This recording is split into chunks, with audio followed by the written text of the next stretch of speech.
Hi, everybody. It's Liquid Lunch. It's Thursday and a little bit after 1. It's just me today. Jen is at home waiting for a courier delivery. I'm not sure what she's getting, but it must be valuable because she's still waiting for it. But we're starting the show off with a bang here because we have Dr. Thalia Charney joining us. And Thalia, great to have you back on the show. I think you were on this show, right? Or you were here before? No, but I'm glad that you feel I was. Yeah, well, because we went for lunch and everything, right? We did. Yeah, well, it was a different show in the same building. Different building, right? Same show? Well, anyway. It wasn't this building, was it? It wasn't with you, so this is my first time sitting down with you. Right, okay, great. Yes. Well, it's good to have you here. And we've got this book that you wrote, The Confident Food Shopper, and you're a naturopathic doctor, right? So we've got lots to talk about because, well, actually, The Confident Shopper, Food Shopper, the Confident Food Shopper, the Guide to Food Labels and Fables, and it seems to me more and more people are concerned about the food that they're eating. We got lots of issues. We've got pesticides. We've got organic things to worry about. We've got GMOs. I don't know if we should be worried about that or not, and all kinds of things, and people are concerned. So, yes, a lot of information being thrown at people. Yeah. All the time. So is that why you wrote the book, or what was the inspiration? Essentially, the inspiration from me being interested in food was just my own personal experience of healing. So many years ago, before I even became a naturopath, I was diagnosed with fibromyalgia, and I had chronic pain 24 hours a day, and I was pretty miserable. And I just decided that I was going to change my diet. I did some research, and that became, I guess, the center of how I treated myself. I actually never even took a single supplement. And I turned my health around in, it took a number of months, but I dramatically changed my health. And so from that moment on, I was really astounded by the value of diet in transforming the body. Well, that's what they say, or somebody says, that food is the first medicine, right? Yeah. And then, it's surprising that the medical establishment here doesn't give that more consideration. I think sometimes, you go to a hospital, you get Jell-O and Ensure. Pork chops and spaghetti. I don't think they can afford pork chops in the hospital, but so I really thought food was important, and that was the emphasis of my practice for years. But then, other than just understanding how the basics of how to cook and how to shop, there's still many people who are not there yet and are just buying things ready-made or pre-made or packaged foods for many people. And I've got so many questions over the years about, about the different food labels, and I think that there's a lot of confusion and definitely poor choices when people think that they're making a good choice because of what they read on the food package, but they're often not. So that was partly the inspiration. What could be an example of that? Because when I read the ingredients, I see the chemicals in there, or the preservatives or whatever. So where can people... Good example. Yeah. One of the best examples I have is many of my patients would be eating bread, and so I'd say, well, what kind of quality bread? Oh, they always say, I'm eating good bread, I buy multigrain. And so that's one of many examples of a misnomer, that multigrain simply means there's more than one grain in your bread. So it could mean you have 5 processed, essentially white flour type of grains in your bread, making it not at all healthy. And so it doesn't mean anything about the quality. But that's just, again, one of many things that people see in the big picture that makes them buy something. And very few people look to the ingredients, unfortunately, where most of the information that you need is, or understand what to do with that. But this book's going to help people who maybe they think they're doing a good job, even reading the labels. This will help them actually drill down a little bit more and get a little bit more. Yeah, it's even for the person who says they're health conscious. because I find that many people, I'd say even my own colleagues, even people who are, say like naturopathic doctors, I can find many even professionals who don't understand certain things about the label. So for someone who's health conscious and thinks they're making the right decisions, it's a great book, as well as for those who just absolutely have no idea what they're doing. But it's intended to be almost a reference book for everything that you would ever see on a package. I don't know if we have anything here, but you mean food? Some labels we can read right now? A label that someone's eating, but you would see, for example, of course, there's the big claims. There's the nutrition facts that some people look at, and those are often misused. It's not, they'll either focus on the wrong things or just get the wrong impression. And then there's the ingredients. And nowadays there's all kinds of certifications, like a fair trade, organic, free-run eggs, and on and on. And people are looking at that information but using it the wrong way. And I've heard that people don't really know what free-run means, or yes, as long as a chicken has an access to a door, even if they never use it, it's still free-run. I heard. Actually, what the free run means, and I think I have a joke in my book. I try to keep some humor in there. So free run just means in a barn but not in a cage. Free range means outside. So free run can often be equated to, you're in a really, really crowded bar and you're trying to push your way through. And you can't wait to get out because you feel suffocated. Right. That can be, in many cases, not much better than the cages. Right. See? Yeah, so but I it didn't sounds even know. Great. I mean, I wasn't even aware until now that there's a distinction between free run and free range. So there's obviously a lot of things that people probably haven't even thought about. But people are trying to eat healthy, or at least a lot of people are. Yeah. Are there any other kind of mistakes they can make when it comes to the labels or the ingredients? Well, they make often mistakes. So if people are not looking at the big, like, sort of multigrain, then they may look at the nutrition facts. And a lot of people, because they're, I guess, weight conscious, are focusing, I'd say, on the fat content. So they'll just look and see, it's low fat, and assume the food is healthy. And so what I say when it comes to the nutrient facts is, like, the bottom line is, this just tells you about quantity, how much, and zero about quality. So it could be a first screen, but you have to look at the ingredients, because you will be misled if you just go by the nutrient facts. And the example that I give, and I have, I think, on my YouTube channel just the other day, is if you go to Tim Hortons and you ask them what's in their soup, they have this, and apologies to Tim Hortons. We love Timmy's I don't mean to pick on them.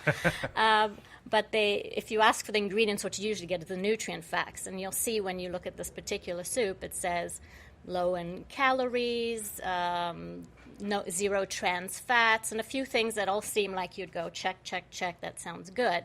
But if you go on their website, I had to call them and get the ingredients at the time I was writing the book. They didn't have them on the website. But if you look on the website, it's a horrendous list of terrible ingredients, including trans fats. I thought you said zero trans fats. Yeah, because if you understand the labeling laws in Canada about trans fats, you know that zero trans fats does not actually mean zero. There's a small amount companies can get away with per serving size. But the bottom line is, if you saw these ingredients, I think anybody without any knowledge about reading ingredients would look at that and go, oh my God, I don't want to eat that. But unfortunately, people just look at the nutrient facts and go, okay, well, most people don't even, when they go to a restaurant or Timmy's or any fast food place, there's no ingredient list, right? Yeah. That's true. Which brings me to another subject, that is, like some people, they go and they buy the fresh vegetables, fresh meat. They don't buy packaged. They don't buy packaged products. And it seems every time there is packaged food, there's always some kind of ingredient in there, whether it's a preservative or MSG or something like that. There's always stuff that the packaged foods contain that you're just not going to get if you prepare the food fresh from scratch and pay attention to where it's coming from. Yes. There's the easiest way to better health is just not buy packaged foods. and then it would make my book obsolete, and I would be absolutely happy if everybody did that. Really? So that's one thing you can do, right? Are there any good packaged foods that are actually healthy? Yeah, no, definitely. There's, like, for example, you can go to the health food store and buy amazing sort of living fermented foods, like, say, a sauerkraut. Yeah. Everything is in grades. It's not that I have no packaged foods, but, you know, if I do buy packaged foods, they probably have 1 or 2 ingredients, and they're essentially whole foods. So, for example, I mean, you can buy yogurt. I buy plain full-fat yogurt from one particular farm that I know. It's not skimmed. It has no processing whatsoever. So short of making it at home, you definitely can find stuff that's good quality in packages. But by and large, you know, I have on my website a list of recommended products, so I keep that there for people who are not yet skilled enough. But there is the exception of even a bread that's virtually a whole food because it's made from whole sprouted grains. Wow. Kind of like breads used to be made once upon a time, but those things are the exception. Yeah. Yeah. Okay, well, that's interesting. Yeah. I'm just wondering, do you think things are getting better in terms of the packaged or the processed food that you can buy because the companies producing them are catching on to the fact that people want healthier foods? Do you think it's getting easier? I think that there's better options available, yeah, definitely, than they were before. I mean, because ultimately companies want to make money. So there are better options for people who are vegan, people who are vegetarian. But at the same time, with the push of kind of the publicity of health, you have companies coming up with more tricks to deceive people. I mean, it's kind of, so an example would be everyone, or not everyone, but many people are into the paleo diet now. So people have this idea that more protein is better, everything is protein. And so now you have companies making cereals that say high protein. Well, of course, grains are not naturally high in protein, so what they do is they take something like genetically modified soy, concentrate it into a protein and put it in the cereal. And then for someone, again, who's kind of health conscious, who thinks more protein is better and they just read the label, they'll think they're buying a better food, but it's almost worse. What's wrong with genetically modified soy? Oh, my gosh. Thought that's supposed to be good for you. I spent more time researching GMOs in this book than any other topic. It's a pretty overwhelming topic. Yeah. Should we be concerned about it? From all the research I did, I would definitely be concerned about GMOs, not just soy. I would definitely, it's very complex, and the biggest concern about GMOs is that once you put them out in the environment, if we decide at some point definitively, like we really understand now based on good studies that these things are dangerous, you can't clean it up. You can't pull genes back out of the environment. It's just, it's a mess that's eternally there. That's what gets me about it, because when this debate first raged, like just prior to the launch of the GMO back in the 90s, it was like people were saying, we don't know what this is going to do. Why are you doing this? Like, let's not do it. Yeah. Remember? And they used the term Frankenfood back then. And then somebody created the term GMO and won the language war about that. But it's like Russian roulette. So if you like that game, then. But why? I mean, I just don't get it. Like, why are these guys pushing it? I mean, I know that's not really what we're talking about here today, but it just, I don't money. Really money, and yet destroying the environment for everybody. Really, the food environment. I guess it's just short-sightedness, but and then the damages are too big that nobody could possibly compensate for the damage caused, right? Yeah. So, sad moment. What are some of the? But I mean, what are the health issues? Because I've heard things like causes leaky gut and potentially, or which is bad enough, but then it even builds momentum into future generations. Yeah. Well, the problem with the whole GMO subject is that that none of the studies that have been done so far are long enough or good enough, and part of it has to do with the GMO industry, that they will, because they have these patented seeds, and so they won't allow people access to things they need to do studies. But I'd say, there's a lot of, I live by the precautionary principle, which is if something is possibly problematic or harmful to us, then the onus is on those who want to introduce it to definitively make sure that they're safe. Right. And that's not kind of how we tend to work, even, I say, with our regulations in Health Canada. So just by understanding, and I'm not a geneticist, but by understanding that if you change a gene, that can have dramatic implications on anything, and they're unpredictable. Mm-hmm. And so just based on the logic of what we understand about changing of genes, and then what's suggested by different studies, it wouldn't be far-fetched to assume that GMOs in foods may be contributing to allergies, may contribute to cancer, and it's that, do we need to wait until we're 100% definitively sure before we remove them? Yeah, right? And the point that I always like to make is, like, why would you, if the problem is potentially so big and so costly that no body who's responsible for it could possibly compensate the victims, right? So there's no legal remedy to that. So you just can't allow that to even happen. Yeah, right? yeah. So it's totally crazy. Okay. It is, yes. Now, speaking about, you mentioned Health Canada, they're there to safeguard our health, aren't they? So, they approve all these ingredients and stuff, so shouldn't all that be safe to eat? Well, that's a great question, and I don't think, just to be upfront, obviously I don't work in Health Canada, and obviously making policies is incredibly complex, and from my side I can, but I think there's a number of issues. One is that the health food industry is humongous, and Health Canada doesn't have the money or the resources to micromanage. So companies can get away with using loopholes and, twisting things. But partly I do think it's a matter of standards, because as I point out a lot in my book, you'll see there's a whole number of ingredients that are banned in other countries in Europe, but they are not banned in Canada or the U.S. And so I don't think that we're more evolved scientifically. I think it's a matter of that we have different standards. And so that, to me, is an issue.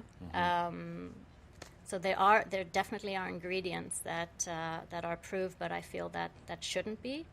There's a lot more information in my research, unfortunately, about the United States and the relationship between government and food industries, but I assume it's similar, somewhat different here, but similar.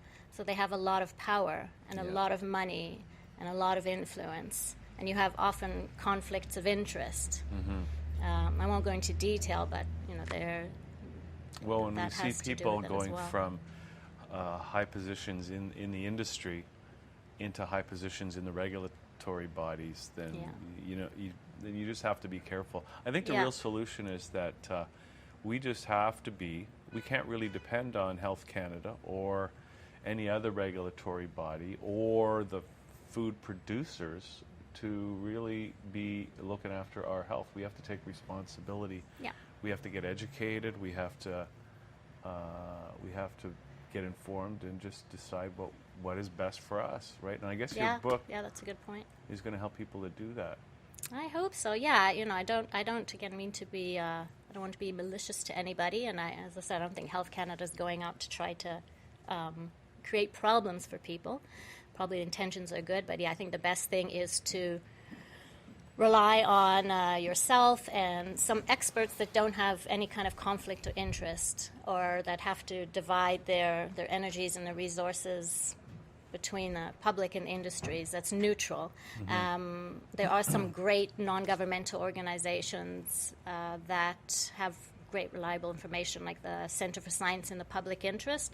I use them a lot for some of the content in my book, and I have links to all of those. So there are a lot of amazing organizations that spend a lot of money doing independent research that's just in the public interest. And so the information is there for people. You just have to spend a little time and energy to slowly make changes and establish new routines and hopefully enjoy it. Yeah. Because I love, enjoy going to farmers markets, enjoy reading labels, and enjoy being curious and not be afraid of food. And it's part of the process, I guess, too. If you love food, the preparation of it, the cooking of it, it's a gift to everyone that you're cooking for, or just yourself, right? It's like it just becomes part of the whole process because it's an art form, right? Food preparation, eating, dining. It's all an art form, so you want to do the best job that you can if you're an artist, right? Yeah. A food artist. Yes. I hope that, I almost, even though I'm a naturopath, I almost think if I would go back, maybe I would have just been a chef or a nutritionist, because I think just helping to re-inspire the public back into their kitchens and not consider it a waste of time, something that's taking up their valuable time where they could be doing something else. So people can, of course, get the book, right? It's out now. It's out. But and we're going to tell people how to do that. But are there other ways that they can access you and your knowledge to become better food artists? Yes, I'm sort of all over social media, even though I hate the fact that I have to be. But if people on Facebook. Yeah. Pretty much, if you search The Classroom Doc, because my website's theclassroomdoc.com. On Facebook, you'll find my group there. On YouTube, I have the Classroom Doc channel, and my website, I have a blog. Twitter, for anybody who's don't tell me still you're using Twitter. that. I tweet. I know it's terrible. Yes, I do. Yeah, that's cool. And anywhere I can reach people, I try to. So they just look up the Classroom Doc and all these different social media. Yeah, if they go to theclassroomdoc.com, they can find links to everything, and the YouTube channel on that same page. Now, what about courses or seminars or anything like that? Do you do that kind of stuff? I'll be doing more and more. I'm going to be doing webinars, and in the city of Toronto, if people live here, I will be doing in-person workshops. My next one actually is going to be on fermentation, even though it's not directly related to my book. Yeah. So sometimes it's just teaching people to really enjoy the art of cooking and things they can do at home. Yeah, very cool. And Okay, anything else you want to leave us with today? Well, if people would like to purchase the book. And this is what it looks like, by the way. The Confident Food Shopper. Where can they get this? And there's you with a bag of groceries, right? Yes, I always look that happy when I go shopping. I'm deliriously happy. It's my happy place, unless I'm at like Walmart or something. Yeah. I might look so happy. They can just go to theclassroomdoc.com, and right there on the front page, there's a link to Amazon. Where you can purchase it online, and a link to where it says buy in Toronto, and there's a list of different places that are selling it in the city. Okay, fantastic. Yeah. So they can even go to a bookstore and get one. Yes, they can. Yes. All right. Well, Thalia, this has been great. Thanks for coming on the show. Thank you. Enjoyed your interview and your curiosity. Yeah, well, Hopefully. this was lots of fun. So thanks for doing this. You're welcome. And look forward to getting those GMOs out of the diet and some of that other stuff. It's God knows what it's doing. Yes. Okay. All right. We're going to take a little break here on Liquid Lunch. Come back with much more right after this. Here. Bye, everybody.